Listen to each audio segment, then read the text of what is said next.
Take a closer look at electric vehicles, wind turbines, smartphones, and fighter jets. What do all of these things have in common? It's not just technology. It's not just innovation. They all depend on a handful of obscure metals you've probably never heard of. And right now, control over those metals represents one of the most significant and underappreciated shifts in global power in decades. This isn't just about economics. It is about supply chains, leverage, and who ultimately controls the technologies that will define the next decade. Before we dive in, a quick but important note. This video is an educational and analytical discussion of global geopolitical and economic trends. It is based on publicly available reporting and reflects my own analysis and interpretation. It is not financial, legal, or investment advice, and it does not promote any form of violence or extremism. We're here to understand a complex, high-stakes game. Now let's get into it. Okay, let's start with the basics. What are we even talking about? We're talking about critical minerals. Things like rare earth elements, neodymium, dysprosium, as well as lithium, cobalt, and graphite. These aren't your grandfather's commodities like oil or iron ore. They are the essential vitamins for the 21st century economy. You cannot build a permanent magnet for an electric vehicle motor without them. You cannot manufacture the most advanced fighter jets like the F-35 or modern wind turbines without them. They are in our phones, our headphones, and the semiconductors that power everything. For years, the story was simple. China made them cheaply, and the world bought them. It was a classic case of global efficiency. But that era is over. What we're witnessing now is the deliberate and systematic weaponization of dependency. A report from the Council on Foreign Relations frames 2025 as the year this became unmistakably clear, noting China's willingness to use its dominance not just over the raw minerals, but over the entire processing pipeline and even related technology to exert political pressure. Let me put this in stark terms. One expert analysis suggested that for Europe, this dependency might be even more dangerous than its previous reliance on Russian natural gas. Why? Because if the gas tap is turned off, you can theoretically find another source or switch to an alternative, even if it's painful. But if the supply of a specific chemically complex mineral used in 10 million essential components stops, entire production lines from Stuttgart to Detroit grind to a halt. There is no quick switch. You simply cannot make the product. The scary part, China doesn't even need to turn off the tap to wield power. It can simply place its hand on the valve. In late 2025, China expanded its export controls on rare earths, introducing a new licensing system. For a company like Volkswagen or Bosch, this means going to Beijing and asking for permission to buy the magnets that make their cars and components function. This isn't a free market anymore, it's a geoeconomic checkpoint. And while there is a temporary one-year suspension of some of the newest controls after US-China talks, the underlying architecture of control and the threat remain firmly in place. The message was sent and everyone received it. So, the core problem is this. The West's green energy future, its digital economy, and its national defense are built on a foundation of minerals controlled by a strategic competitor. That is an untenable position. And in 2026, the scramble to change that equation is accelerating faster than ever. To understand the way out, we have to understand how we got here. And this is where it gets really interesting because China's dominance wasn't an accident of nature. It was in many ways a masterclass in long-term industrial strategy that the West inadvertently helped write. Rewind to the 1990s and early 2000s. The West, particularly the US and Europe, actually had the lead in mining and processing these materials. But then two powerful Western ideologies converged to create an opening. First, the dogma of hyperglobalization, the idea that efficiency and low cost were the only metrics that mattered. If it was cheaper to process minerals in China, then that's where the business should go. Second, growing environmental consciousness. Refining rare earths is a notoriously dirty, chemically intensive business. For Western governments and companies, outsourcing that environmental cost was politically and financially convenient. It was a classic case of out of sight, out of mind. China, seeing a strategic opportunity, welcomed this with tailored policies. They offered incentives, tolerated lower environmental standards to cut costs, and crucially, required foreign companies to form joint ventures with local Chinese partners. This was the Trojan horse. Western firms, focused on quarterly profits and cheap production, willingly handed over decades of proprietary processing knowledge and technological know-how to their Chinese counterparts. They were thinking in terms of spreadsheets while Beijing was thinking in terms of decades. Fast forward 30 years, and the result is a near total command of the middle of the supply chain. While mining might be scattered globally with cobalt in the Congo, lithium in Australia, the complex value-added step of refining and separating these elements into usable forms is overwhelmingly concentrated in China. They control an estimated 70 to 80% of global refining capacity for many of these materials. They didn't just win the race, they bought the only factory that makes the running shoes. This created what I call the geoeconomic weapon. It's not a bomb, it's a bottleneck. And in 2025, and looking ahead to 2026, we've seen China demonstrate its willingness to squeeze that bottleneck, not just on rare earths, but even on other critical materials like gallium, germanium, and graphite. Now, before we dive into how the West is trying to fight back against this enormous strategic challenge, I want to take a quick pause to talk about something that fits perfectly into this theme of complex systems and smart solutions. And that's how I handle meals during a busy week of research and scripting. Lately, I've been using Mom's Meals. This isn't a random sponsorship, it genuinely solves a problem for me. Mom's Meals delivers chef-prepared, ready-to-eat meals right to your door. What stands out is the focus on specific nutrition. They have keto-friendly meals, diabetic-friendly options, low-carb, low-cholesterol, halal, vegetarian meals, and so much more. It's all about convenience without compromising on what your body needs, which is perfect for anyone with a hectic schedule. And the best part, prices start from just $7.99 per meal. I've put the link in the description, and you can get 50% off your first order if you want to try it. It's one less thing to think about in a complicated world. So, facing this reality, what is the West doing? The response unfolding right now in 2026 isn't a single move. It's a messy, expensive, and politically fraught three-pronged offensive. And from my analysis, each prong faces massive internal contradictions. This is the mine-to-magnet dream. The US, for instance, is throwing a huge amount of policy and money at rebuilding a domestic supply chain through a combination of executive orders, funding from agencies like the Department of War, and tax credits. The goal is to kickstart everything from mining to refining to final magnet manufacturing on American soil.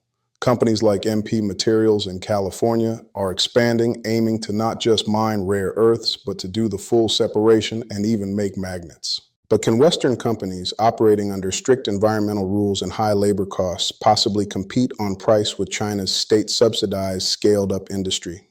The short-term answer is almost certainly no. The U.S. government itself acknowledges this will require tools like direct subsidies, loans, and even guaranteed price floors to make these projects viable. We are literally subsidizing our way out of a dependency. Furthermore, new mining projects face massive local opposition. No one wants a rare earth mine in their backyard given the environmental legacy. So this path is slow, spectacularly expensive, and politically painful. Since no single country can do it alone, the second strategy is all about alliances. This is the friendshoring or trusted network approach. The US, the EU, Japan, Australia, Canada, and others are stitching together a web of agreements. The goal is to create an alternative, geopolitically safe supply chain among allies. Australia mines lithium and rare earths, Canada has rare earth potential, Japan has refining tech, and the US and EU provide markets and funding. This sounds sensible, but it bumps up against a second catch: sovereignty and self-interest. These allies are not blank slates. Australia happily sells minerals to China. Canada has its own environmental reviews. The European Union, as noted by analysts at the Mercator Institute for China Studies, MERIX, is deeply worried about being cut out of US-China deals and suffering the collateral damage. Aligning regulations, investment, and trade priorities across a dozen nations is a bureaucratic nightmare. This alliance strategy is less a sleek coalition and more a committee trying to build a lifeboat while the ship is already taking on water. The most elegant solution would be to simply not need as much of these materials. This is the long game tech play. Scientists are working on motors for electric vehicles that don't use rare earth magnets at all. They're developing advanced recycling or urban mining techniques to pull these precious elements out of old electronics and magnets. There's also material science focused on using less, like new techniques that drastically cut the amount of dysprosium needed in a magnet. These innovations are happening, but they are years, if not a decade, away from being able to displace millions of tons of primary demand from the exploding EV and renewable energy sectors. You can't prototype your way out of a supply crisis happening now. This is the crucial solution for 2035, but it offers little comfort for the vulnerabilities of 2026. So, when you look at these three responses together, you see the fundamental tension. The West is trying to use state-directed industrial policy, like China did, to escape the consequences of its own previous embrace of pure market logic. It's trying to build collective security in a world where national interests often clash. And it's betting on future technology to solve a present-day strategic weakness. It's an incredibly difficult needle to thread. But hold on. If this leverage is so absolute, why hasn't China crippled the West already?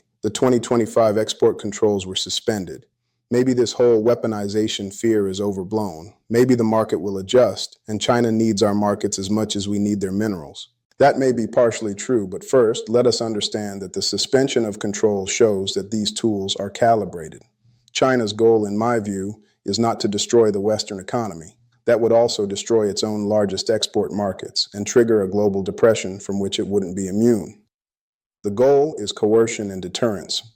By demonstrating the ability to cause catastrophic disruption, Beijing gains constant, low-level leverage. It forces Western companies to factor in geopolitical risk premiums. It makes governments think twice before pursuing certain policies. The power isn't in pulling the trigger. It's in everyone knowing you have your finger on the trigger. Second, the market is adjusting, but towards more state control, not less. China's own 2026 tariff adjustments reveal its priorities. They are cutting import duties on advanced components for things like semiconductors and aircraft manufacturing. Why? To feed its own mine-to-magnet and high-tech ambitions, reducing its own dependencies while luring more foreign tech. At the same time, they're implementing new licensing systems for steel exports, aiming to control outflows of other key industrial materials.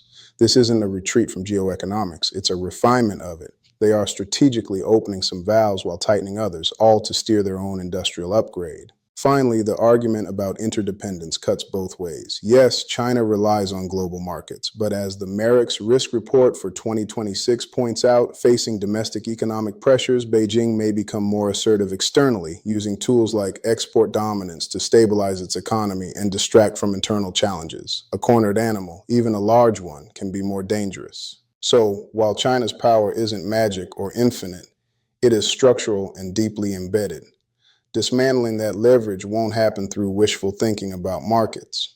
It will happen through the painful, expensive, and sustained strategic effort we're only just beginning to see. So, where does this leave us? We're not looking at a simple trade dispute. We are witnessing the emergence of a new world order defined by technospheres of influence. The old world ran on a single integrated global market. The new world is splitting into competing blocks, one centered on Chinese processing power and another trying desperately to build an alternative. The implications are vast.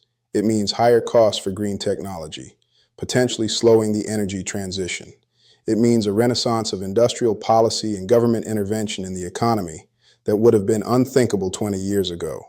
And it means that the security of nations will be defined not just by armies and treaties, but by the resilience of their supply chains for obscure metals. So when I look ahead, there are a few very specific things I'm watching closely, and none of them are the headlines everyone argues about on social media. First, I'm watching prices, not oil, not lithium, but the heavy rare earths most people never talk about, especially dysprosium and terbium. If those prices suddenly spike, that's usually not random. It's often the first quiet signal that something is breaking in the supply chain. Think of it as an early warning sign that stress is building under the surface. Second, I'm paying close attention to whether Western projects actually deliver. There are a few flagship efforts that are supposed to reduce dependence. Things like new magnet plants and rare earth recycling facilities. On paper, they look promising. But 2026 is when we'll find out if they hit their production targets or if timelines quietly slip, as they so often do. Third, I'm watching China's role as an electrostate, a term gaining traction to describe its export power in solar panels, batteries, and electric vehicles. Unlike the old petrostate model, this is influence built on electrification and export dominance. The real question is how China chooses to use that leverage, especially as global demand accelerates. And finally, I'm watching Europe very closely. Europe is caught in an uncomfortable position, squeezed between U.S. strategic priorities on one side and Chinese industrial power on the other. The big question is whether Europe develops a coherent, independent approach to this challenge, or will it continue to be a bystander in its own economic future? This story doesn't have a clear ending. It's a slow-rolling crisis of sovereignty. The question for the West is not if it can break this dependency, but how much it is willing to pay in money, in time, and in political capital to buy back its own technological future. If you found this deep dive into the hidden gears of geopolitics useful, do me a favor. Hit the like button, it really helps the channel. Subscribe and tap the notification bell so you don't miss our next analysis. This is a conversation that's just getting started, so let me know your thoughts in the comments below. What's the biggest obstacle you see? Thanks for watching, and I'll see you in the next one.